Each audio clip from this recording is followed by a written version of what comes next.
Hi friends, இன்றைக்கி நம்ம பார்க்க போகிறது ரெட்டத்தலை படத்தோட மூவி ரிவ்யூ பற்றி தான். ஸோ இந்த படம் வந்து பார்த்திங்கன்னா அருண் விஜய் படம். இது ரொம்ப நாளைக்கு அப்புறம் வந்து அருண் விஜய் மீண்டும் ஒரு படத்தில் பயங்கரமான ஒரு பர்ஃபார்மன்ஸை கொண்டு வந்திருக்காருன்னு தான் சொல்லணும்.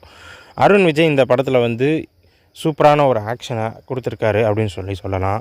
படத்தோட கதை, ஹீரோவும் ஹீரோயினும் வந்து சின்ன பிள்ளையிலேருந்தே லவ் பண்ணுறாங்க. 2 பேரும் சின்ன பிள்ளையிலேருந்தே ஒன்றா பழகுறாங்க. ஒரு கட்டத்துக்கு அப்புறம் 2 பேரும் பிரிஞ்சிடுறாங்க. ரொம்ப நாள் கழித்து அருண் விஜய் அவரை விட்டு வெளியில் போயிடுறாங்க. போயிட்டு வரும்போது திருப்பியும் வந்து ஹீரோயினை சந்திக்க வராங்க. ஹீரோயினோட கேரக்டர் என்ன அப்படின்னா, ஹீரோயின் பணம் தான் வாழ்க்கையில் முக்கியம், பணம் தான் எல்லாமே செய்யும், பணம் மட்டும்தான் வேணும் அப்படின்னு சொல்லி ஹீரோயின் நினைக்கிறாங்க.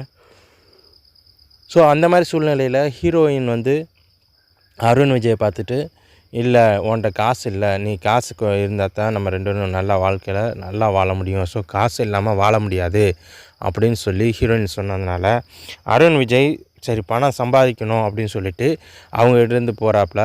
அப்படி போகிற அருண் விஜய் சில பல குறுக்கு வழிகள், அதாவது இல்லீகல்ஸ் வழியாக வந்து நிறைய பணம் சம்பாதிக்கணும்னு ஆரம்பிக்கிறாரு. அப்படி ஆரம்பிக்கிறப்ப அவர் ஒரு சில பல பிரச்சனைகளை சந்திக்கிறாங்க.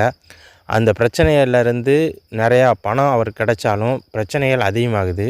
அந்த கட்டத்தில் ஹீரோயினும் அவங்களோட அந்த பிரச்சனைகளை சேர்ந்து சில இடத்துல வந்து பிரச்சனைகளை சந்திக்கிறாங்க. இப்படியே போகிற அருண் விஜய் கடைசியில் அந்த பிரச்சனையிலேருந்து வெளியே வந்தாங்களா, ஹீரோவும் ஹீரோயினும் சேர்ந்தாங்களா, ஏன்னா அதுக்கப்புறம் வந்து திருப்பி ஒன்றா சேர்ந்து அவங்க வாழ்ந்தாங்களான்னு பார்த்தா அதுதான் இல்லை. கடைசி வரைக்கும் ஹீரோயினை வந்து பணம் பணம் பணம் அப்படின்னு கொண்டு வர மாதிரியே தான் இருக்குது. ஸோ 2 பேரும் ஒன்றா வாழ்ந்தாங்களா நல்லபடி அப்படின்னு பார்த்தா அதுதான் படத்தோட கிளைமேக்ஸ். ஸோ இதில் அருண் விஜய் முழுக்க ஆக்ஷன் தான். எண்ணெய் எறிந்தாலுக்கு அப்புறம் வந்து ரொம்ப நாளைக்கு அப்புறம் Arun Vijay full and full மாஸாக ஒரு படம் காட்டுறது, ஒரு ஸ்டைலிஷாக காட்டுறதுனா இந்த படம் அவருக்கு உண்மையில் அமைஞ்சிருக்குன்னு சொல்லலாம். 2 டிஃப்ரெண்ட் ரோலில் வர்ற அருண் விஜய் வந்து வித்தியாசமான ஒரு சீக்வன்ஸ் கொடுத்தாலும் 2 இதுலேயும் வந்து ஒரே இது என்னென்னா ஸ்டண்டு தான். ஃபைட்டு மாற்றி அடிக்கிறாங்க, எல்லாத்தையும் போட்டு வெளுக்கிறாங்க. இப்படியே தான் போகுது. ஒரு வில்லன் வராரு, சரி இந்த வில்லன் பயங்கரமாக இருப்பாங்க அப்படின்னு பார்த்தா அந்த வில்லனுக்கும் அருண் விஜய் விரட்டுறாங்க. அதுக்கடுத்து ஒருத்தர் வரான், அவனும் அருண் விஜய் விரட்டுறாங்க.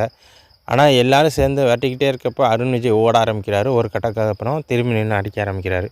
இவ்வளோ தான் கதை. ஓகே, ஆவரேஜ் படம் நல்லா அமைஞ்சிருக்குன்னு சொல்லலாம். நன்றி, வணக்கம்.